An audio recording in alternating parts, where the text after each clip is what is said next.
जय माता की दोस्तों। माता रानी की कृपा आप सभी लोगों को सदा और सर्वदा बनी रहे। दोस्तों आपको स्वागत है अपने channel my lovely home and garden में। दोस्तों आज हम लोग बात करेंगे कुछ महा उपायों के बारे में कि त्रयोदशी व्रत में और प्रदोष काल में कौन सा उपाय करें जिससे हमें ज़्यादा से ज़्यादा लाभ मिले इस व्रत का। इसके पहले वीडियो में हमने बताया था प्रदोष काल क्या होता है और त्रयोदशी व्रत कैसे करें, एकादशी व्रत का पारण कैसे करें और क्या चढ़ाएं, क्या दान दें, इन सब विषयों पर हमने बात की थी दोस्तों। लेकिन आज की वीडियो में मैं उपाय और कथा संबंधित बात करूंगी, तो एक एक जानकारी बहुत ही महत्वपूर्ण होने वाली है। इसलिए आपसे अनुरोध है कि पूरी जानकारी लें और वीडियो को अंत तक देखें, स्किप कर करके ना देखें। अभी तक आप मेरे चैनल पर नए हैं तो मेरे चैनल को सब्सक्राइब कर लें और बेल नोटिफिकेशन जरूर दबाएं ताकि आने वाली वीडियो की जानकारी आप तक समय से पहुंच सके। और इस वीडियो की जानकारी अच्छी लगे तो अपने फ्रेंड्स और फैमिली में शेयर करें और लाइक करें।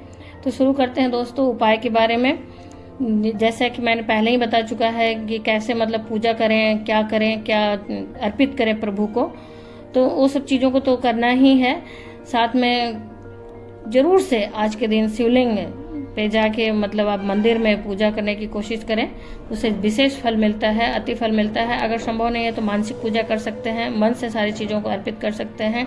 कुछ लोग ड्यूटी वाले हैं वो नहीं कर पाएंगे तो वो मानसिक पूजा कर सकते हैं दोस्तों।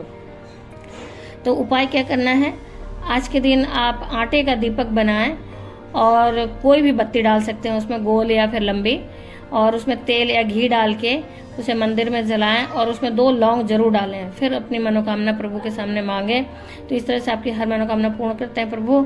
ये तो रहा मेरा पहला उपाय। फिर दूसरा उपाय है दोस्तों कि 21 बेलपत्र पर आप राम राम या फिर ओम नमः शिवाय लिखकर प्रभु को अर्पित करें और शिवलिंग पर अर्पित करें तो हर मनोकामना पूर्ण होती है। तो इस तरह से आप ये उपाय कर सकते हैं। फिर उसके बाद अगर आपको सफ़ेद पुष्प मिल जाए तो सफ़ेद पुष्प को अर्पित करें। सफ़ेद पुष्प को अर्पित करने से सुख समृद्धि और सौभाग्य की प्राप्ति होती है दोस्तों। फिर उसके बाद आता है आपका चौथा उपाय, आज भोग में प्रभु को खीर का भोग अर्पित करें। इससे अन्न धन और दुख दरिद्रता समाप्त होती है, अन्न धन की प्राप्ति होती है और दुख दरिद्रता आपकी जिंदगी से समाप्त होती है दोस्तों। फिर हम 5वें उपाय के बारे में बात करेंगे। आप आज के दिन धतूरे का फल जो होता है, कांटे वाला जो फल होता है, 7 फल लें, उसे माला बना के अर्पित कर सकते हैं शिवलिंग पे या फिर ऐसे ही अर्पित कर सकते हैं धतूरे के। और इसे अर्पित करने के बाद आपको इसके अर्पित करने से आपको हर तरह के दुश्मन जो आपकी जिंदगी में बहुत दिनों से किसी भी तरह का किसी की शत्रुता है वो समाप्त हो जाएगी। आपकी जिंदगी में किसी भी प्रकार का कलह कलेश है वो नष्ट होता है और ऋण संबंधित जो तकलीफ आपकी ज़िंदगी में है वो समाप्त होता है दोस्तों। ज़िंदगी के हर तरह के कष्टों से छुटकारा मिलता है इस उपाय से। तो आप अपनी ज़रूरत के हिसाब से कोई भी उपाय कर सकते हैं दोस्तों। अगर किसी को संतान संबंधित दिक्कत है, जैसे उसे संतान नहीं है, तो वह पंचामृत से भगवान का आज अभिषेक करे, शिवलिंग का अभिषेक करे। फिर 1 मुट्ठी गेहूँ अर्पित करे और सफ़ेद धतूरे का पुष्प अर्पित करे शिवलिंग पे आज के दिन। तो इससे उसकी मनोकामना पूर्ति होती है और मनवांछित संतान की प्राप्ति होती है दोस्तों। तो ये तो रहे कुछ उपाय जिन्हें आप अपने ज़रूरत के हिसाब से कर सकते हैं दोस्तों। जो भी आपसे बन पड़े करें, अगर नहीं कुछ मिल रहा है तो भी आप अपने मानसिक स्वरूप मन में ये सोचे, विचार करें कि आप इस चीज़ को प्रभु को अर्पित कर रहे हैं। मानसिक पूजा भी सबसे बड़ी पूजा होती है। जब कोई चीज़ संभव नहीं होता है तो मानसिक पूजा जरूर करें। इस तरह से इन उपायों में से कोई भी उपाय आप जरूरत के हिसाब से कर सकते हैं। तो अब बात करेंगे दोस्तों हम लोग आज की कथा क्या होती है जिसे जरूर सुनना चाहिए। तो पौराणिक मान्यता के हिसाब से पौराणिक कथा के है, एक समय एक ब्राह्मणी रहती थी और उसके पति का देहांत हो गया था। तो वो बहुत ही कष्ट भोग रही थी और अपने बच्चे के साथ भिक्षा मांगकर अपना और अपने बच्चे का भरण पोषण कर रही थी।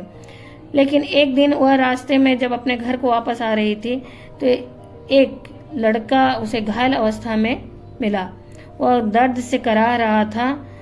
वह विदर्भ का राजकुमार था जिसके राज्य पर शत्रुओं ने आक्रमण कर दिया था और उनके पिता को बंदी बना लिया था और उस राज्य पे अपना नियंत्रण कर लिया था, कब्जा कर लिया था। फिर राजकुमार किसी तरह से अपनी जान बचा के भाग गए थे। तो वो बालक जो लड़का था ब्राह्मणी को रास्ते में मिला। ब्राह्मणी दयावश उस लड़के को अपने घर ले आती हैं और उससे भी अपने बेटे के साथ पालती और पोसती हैं।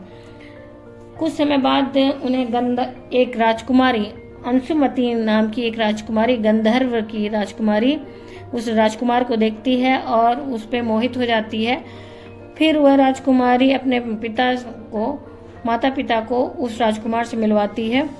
उनके माता पिता को भी वो राजकुमार भा जाता है और ब्राह्मणी प्रदोष व्रत किया करती थी। उसके प्रभाव से शिव जी, शंकर भगवान ने उस गंधर्व राज को सपने में कहा कि आप राजकुमार से राजकुमारी की शादी कर दें, अंशुमति की। तो गंधर्व राज ने अंशुमति की राजकुमार से शादी कर दी।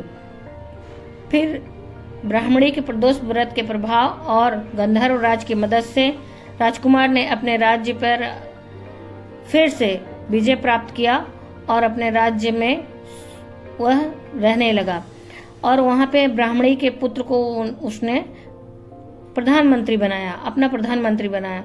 इस तरह से उस राजकुमार की और ब्राह्मणी की जिंदगी अच्छे तरीके से बीतने लगा। तो भगवान जिस तरह से उस ब्राह्मणी का और राजकुमार की जिंदगी में सारी खुशियां वापस लाए, भगवान भोलेनाथ सबकी जिंदगी में उसी तरह से खुशियां वापस लाए। ये तो रहा पहला कथा। फिर उसके बाद दोस्तों हम सुनते हैं दूसरी कथा को। दोस्तों एक और पौराणिक कथा है।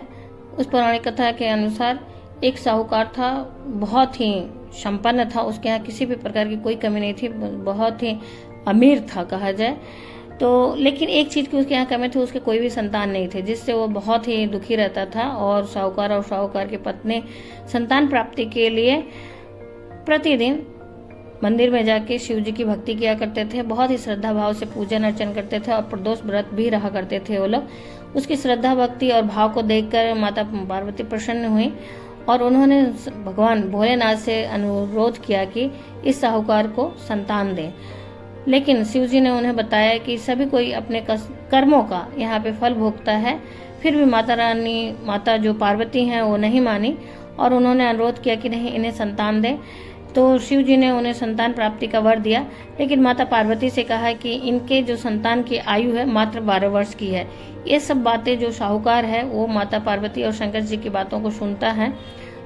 सुनने के बाद भी उससे भक्ति भाव में कोई अंतर नहीं पड़ता है। वह उसी श्रद्धा भक्ति भाव से भोलेनाथ की पूजा करते रहता है, माता पार्वती और भोलेनाथ की पूजा करते रहता है, प्रदोष व्रत किया करता था और वो लगातार निरंतर करते रहता। कुछ समय बाद उसके घर में पुत्र रत्न की प्राप्ति होती है और वह जब बालक 11 वर्ष का हो जाता है तो साहूकार उसके मामा को बुलाकर मामा के साथ उसे शिक्षा के लिए काशी भेजता है और बहुत सारे धन धान्य को देके भेजता है और कहता है कि रास्ते में आप यज्ञ और भंडारा कराते हुए जाएं।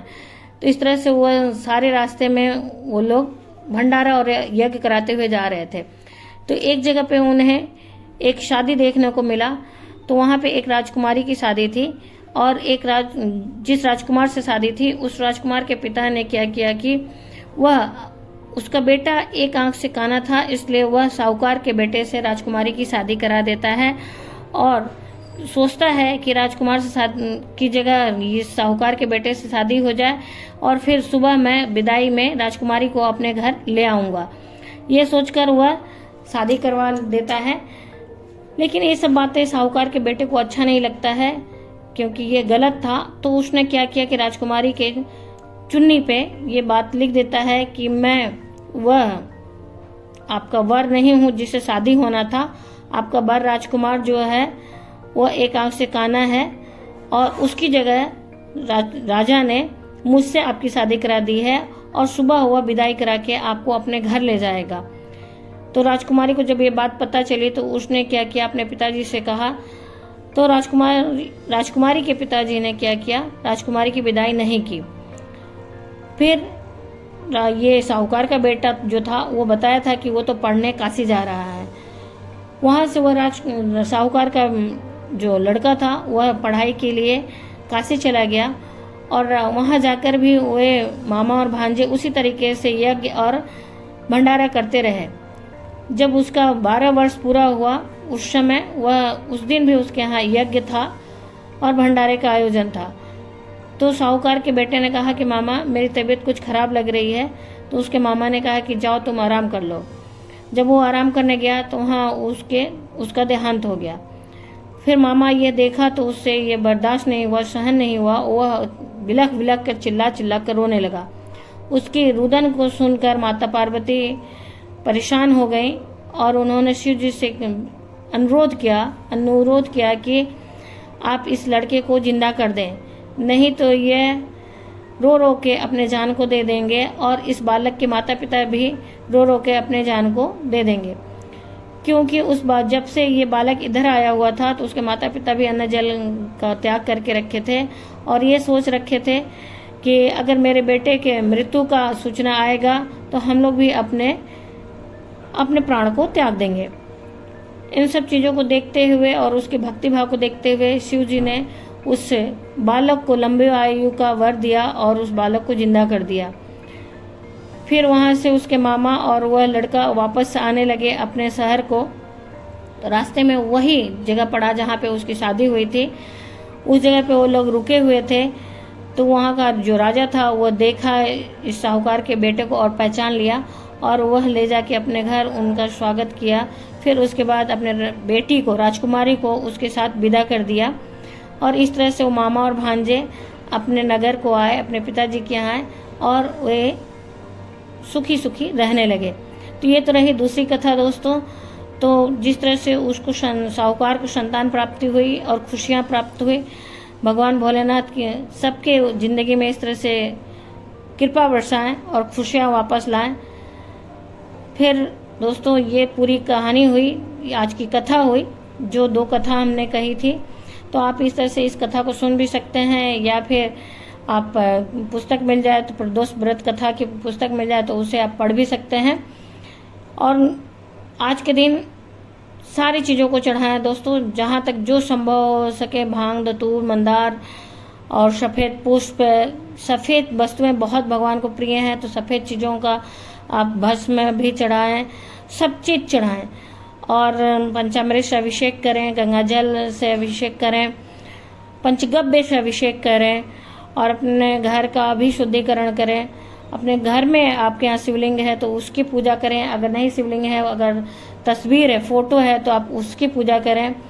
मतलब हर हाल में बिना व्रत के भी आप पूजा करके सारे फलों को प्राप्त कर सकते हैं। तो अवश्य करें दोस्तों। और समय मैंने पहले ही बताया है कि सूर्योदय जो होते हैं, सूर्य अस्त होने के कुछ समय पहले, मतलब लगभग 3 घड़ी पहले और 3 घड़ी बाद का समय प्रदोष काल का होता है। तो इस समय में आप जरूर से आज जाके पूजा करें, क्योंकि साक्षात भोलेनाथ का वास आज शिवलिंग में होता है और माता शक्ति की कृपा भी आपको आज के दिन पूजा करने से मिलती है। सुहागिन औरतें माता गौरी की पूजा अवश्य करें और श्रृंगार की सामग्री अवश्य चढ़ाएं। अगर आपके साथ में कोई पुरुष है तो भगवान को जनेऊ भी अवश्य चढ़ाएं। धन्यवाद दोस्तों। आशा करते हैं कि आपको जानकारी बहुत ही अच्छी लगी होगी और जानकारी आपकी उपयोगी होगी। जानकारी अच्छी लगी होगी तो दोस्तों आप लाइक करें, अपने फ्रेंड्स और फैमिली में शेयर करें। हमारे और आपके प्रयास से अगर किसी की ज़िंदगी में खुशियाँ आ सकती हैं तो हमें ज़रूर करना चाहिए दोस्तों। फिर मिलते हैं एक नई जानकारी के साथ। आप मेरे चैनल पर अभी तक अगर नए हैं तो जानकारी अच्छी लगी है तो मेरे चैनल को सब्सक्राइब करें और बेल नोटिफिकेशन जरूर दबाएं ताकि आने वाले वीडियो की जानकारी आप तक समय से पहुंच सके। जय माता की दोस्तों। माता रानी की कृपा आप सभी लोगों पर सदा और सर्वदा बनी रहे।